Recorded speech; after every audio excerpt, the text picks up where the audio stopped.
믿음이 없이는 하나님을 기쁘시게 하지 못하나니 하나님께 나아가는 자는 반드시 그가 계신 것과 또한 그가 자기를 찾는 자들에게 상 주시는 이심을 믿어야 할지니라. 아멘. 전도서 1장에 보면 헛되고 헛되며 헛되고 헛되니 모든 것이 헛되도다. 해 아래에서 수고하는 모든 수고가 사람에게 무엇이 유익한가? 모든 만물이 피곤하다는 것을 사람이 말로 다 할 수 없나니 눈은 보아도 족함이 없고 귀는 들어도 가득 차지 아니하도다. 내가 해 아래에서 행하는 모든 일을 보아노라. 보라. 모두 다 헛되어 바람을 잡으려는 것이로다. 자, 이 말씀은 가난하고 실패하고 신분이 천한 사람의 말이 아니에요. 오히려 역사상 가장 지혜로운 사람이라고 일컫고 또 금과 은이 얼마나 많은지 흔한 돌처럼 여기는 그런 최고의 부귀영화를 누리고 비록 정략적인 결혼이지만 왕비만 300명이에요. 후궁은 700명입니다. 그 많은 여인들의 사랑을 받은 솔로몬 왕의 고백입니다. 그 왕 솔로몬의 마지막 권면은 하나님을 경외하고 그분의 말씀들을 지키라 하는 것입니다. 다시 말해서 이 땅의 부귀영화는 모두 바람을 잡는 것과 같을 뿐이고 오직 하나님을 믿고 그분의 말씀에 순종하는 신앙만이 우리 인생의 복이고 영광이 되어진다는 말씀이죠. 자, 이 믿음의 사람에게 지혜가 있다 이런 말을 하는 겁니다. 그러니까 지혜가 있다는 것은 그냥 많이 배워서 지혜가 있다는 말이 아니라 믿음으로 하나님의 말씀을 순종하며 살기 때문에 그 인생이 복되고 영광스럽게 되어진다. 그래서 지혜가 있다는 겁니다. 삼성그룹의 창업주인 고 이병철 회장 우리가 잘 알죠. 그분이 카톨릭 신부에게 24가지 질문을 편지로 보냅니다. 여러분 이병철 회장은 누굽니까? 그는 물질적으로는 재벌이잖아요. 그리고 한국에서 가장 큰 기업을 일군 명예를 가진 그런 사람이죠. 돈으로 말하자면 최고의 권력을 가진 그런 사람이었습니다.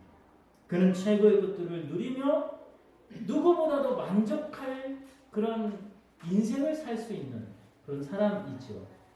그런데 그가 병상에서 죽음을 앞두고서야 자신의 삶을 되돌아보면서 인생이 가장 중요한 것이 무엇인지 그것을 생각해 보게 됩니다.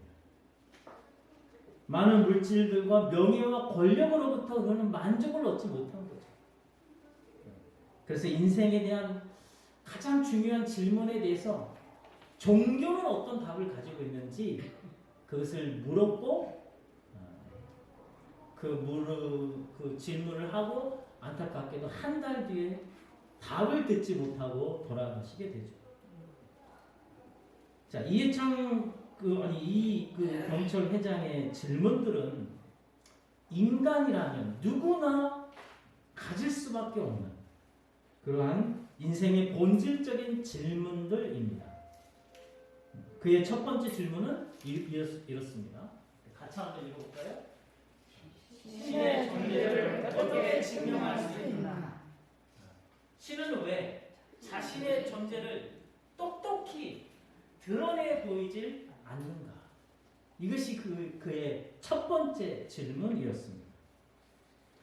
이 위의 질문은 어떻게 증명하나? 이것은 우리가 지난 시간까지 살펴본 내용이죠. 신 존재 증명은 결국 인간의 이성으로 할 수밖에 없습니다.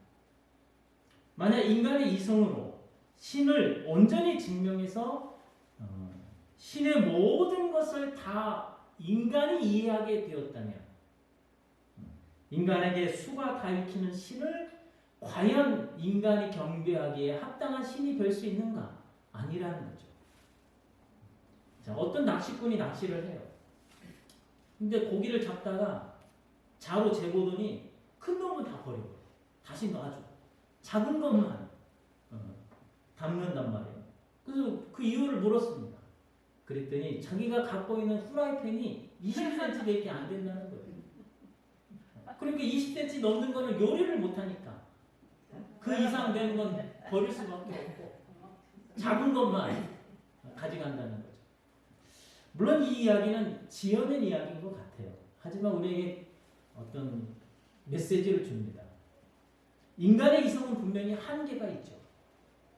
그 이성 안에 다 담을 수 있는 신이라면 그건 인간이 요리하기에, 인간이 이해하기에 그런 하찮은 신이 될 수밖에 없다는 겁니다.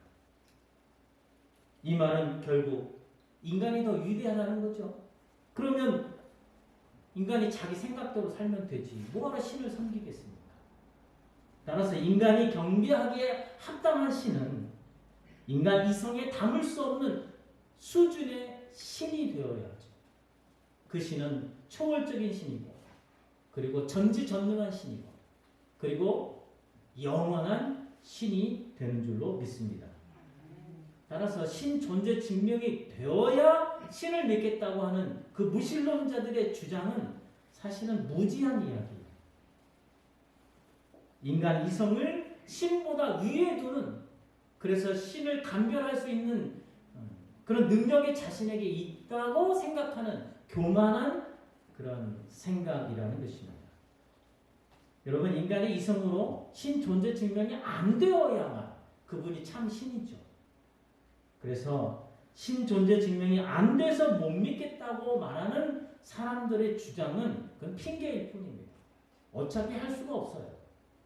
근데 왜 이런 핑계를 대냐면 실상은 마음으로 신을 인정하기 싫은 그런 교만한 마음, 자신이 신 앞에서 죄인됨을 인정하기 싫은 그 마음에서 신을 거부한다는 사실입니다. 따라서 인간이 경배하기에 합당한 참신을 알 수 있는 방법은 증명이 아니라 바로 참신이 자신을 나타내시는 계시로서만 우리가 참신을 알 수 있는 거죠. 그래서 계시 종교만이 참신을 알 수 있는 종교라는 사실입니다. 그런데 참신이 계시할 때 자신을 100% 우리에게 계시하신다면 우리가 그분을 감당할 수가 없죠. 그래서 우리의 눈높이에 맞춰서 하나님이 그분을 계시하신 분이 바로 예수 그리스도이신 줄로 믿습니다. 그리고 이 밑에 신은 왜 자신의 존재를 똑똑히 드러내 보이지 않는가? 이것에 대한 기독교의 답은 먼저 말씀을 드리자면 하나님은 창조 시부터 부단히 그리고 분명하게 자신을 드러내고 계시고 있습니다.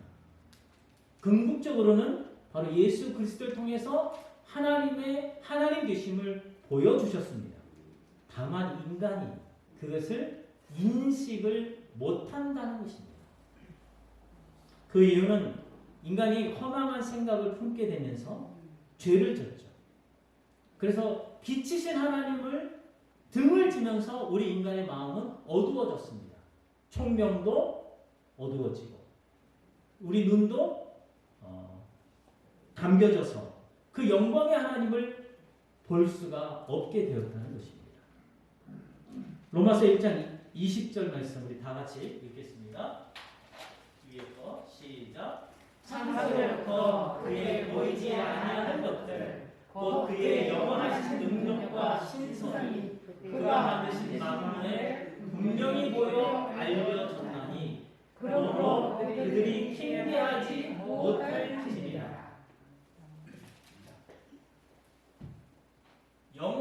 능력과 신성이 그가 만드신 만물에 분명히 보여 알려졌다고 말씀해 주십니다. 핑계하지 못할 정도로 분명하게 만물 속에 하나님의 영광과 신성이 깃들어 있다는 거예요. 자, 추상 표현주의라는 그 미술, 그 화가가 있는데 잭슨 폴록이라는 사람입니다. 제가 그래서 거기다 이렇게 해놨어요. 잭슨 폴록의 작품이거든요. 제목은 넘버 5입니다. 이게 얼마 정도 될까요?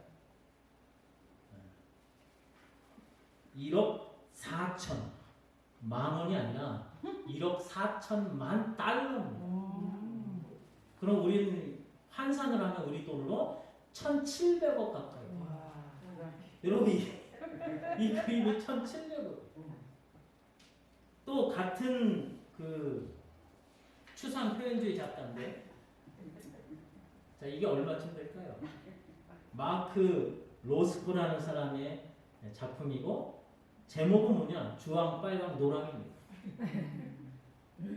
이 그림이 여러분 1,000만 원 주고 사봤어요? 안 사게요. 이 그림이 1,000억 원이에요. 1,000만 원이 아니라 1,000억 원이에요. 무슨 뜻이 괜찮고요. 그렇죠. 저는 이 그림에 대해서 문외한인데 이게 보면은 너무 이렇게 난해하고 사실은 이쪽 걸 보면은 정신이 없어요. 사나워져. 그렇죠. 그래도 요거는 조금 나을 것 같은데 저는 이것이 과연 1,700억, 1,000억 원 가까이 그 돈을 지불하고 살 만한 가치가 있는가 하고 저는 의심이 들어요, 사실은. 하지만 그림의 가치를 아는 사람들은 전 재산을 털어서라도 이 그림을 사고 싶어 한다는 거죠. 전문가들은 이 그림을 보면서 작가의 사상이나 예술성을 보는 거죠. 그 가치를 아는 거예요.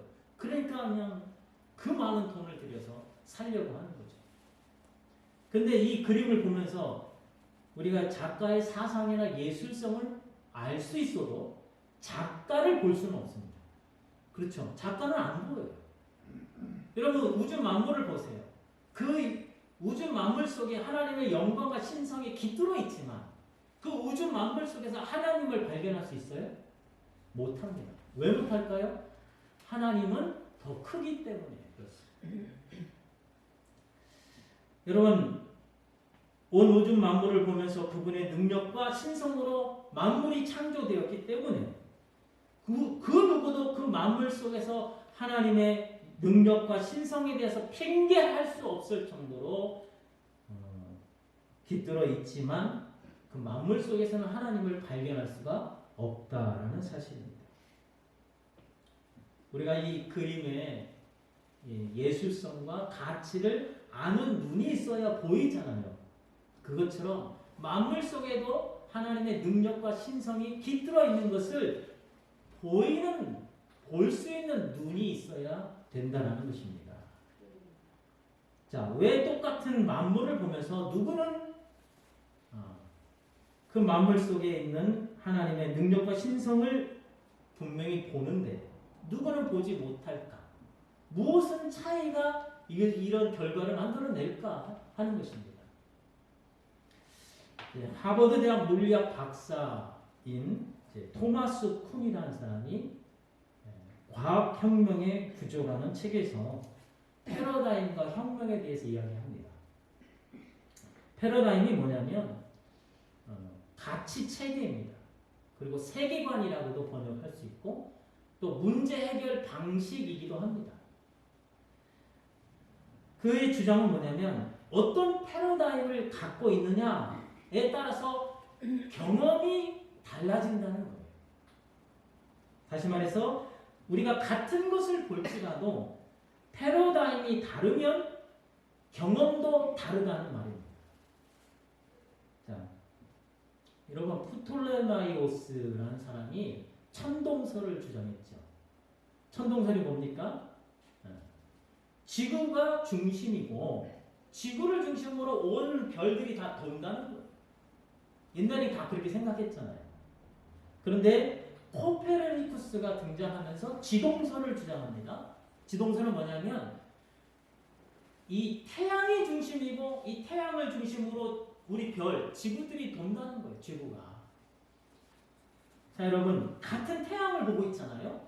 근데 프톨레마이오스는 이 지구를 중심으로 태양이 돌고 있다고 경험을 하는 거죠. 근데 코페르니쿠스는 태양을 중심으로 지구가 돈다는 것을 경험합니다. 자, 보세요. 어떤 패러다임을 갖느냐에 따라서 경험이 다르다는 거예요. 이 패러다임의 원리가 동일하게 우리 신앙에도 적용이 됩니다.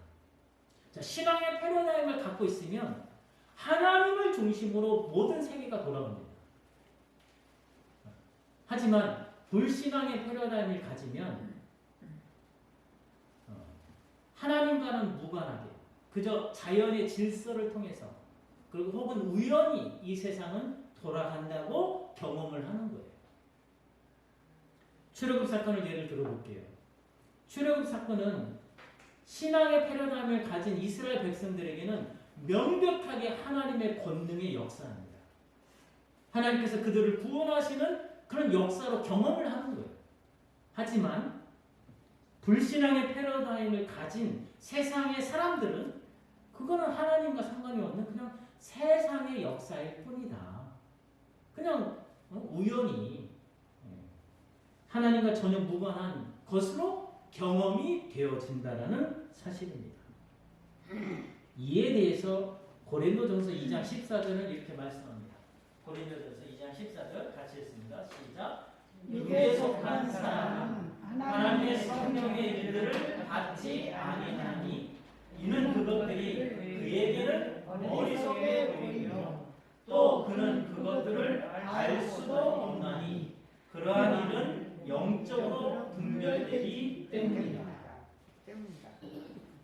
하나님의 성령의 일들을 육에 속한 사람은 받을 수도 없고 알 수도 없습니다. 육에 속한 사람은 누구일까요? 거듭나지 못한 사람.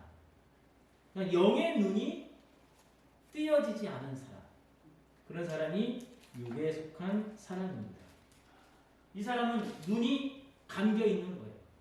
한마디로 어둠 속에 있는 사람입니다. 그래서 빛이신 예수님, 하나님의 그 역사를 볼 수가 없다라는 것입니다. 즉 하나님을 인식하는 것은 이성의 눈이 아니라 바로 믿음의 눈을 통해서 가능하다 하는 말씀이에요. 오늘 본문 우리가 히브리서 11장 6절이죠. 다 같이 함께 읽겠습니다. 시작. 믿음이 없이는 하나님을 기쁘시게 하지 못하니 하나님께 나아가는 자는 반드시 그가 계신 것과 또한 그가 자기를 찾는 자들에게 상 주시는 이심을 믿어야 할지니라. 자, 이 말씀 보세요. 하나님이 계심을 아는 방법은 믿음이라는 거죠. 이 믿음을 하나님은 기뻐하신다고 말씀합니다. 여러분, 믿음을 기뻐하신다? 이게 무슨 의미일까요? 믿음은 우리 마음을 얻는 일입니다.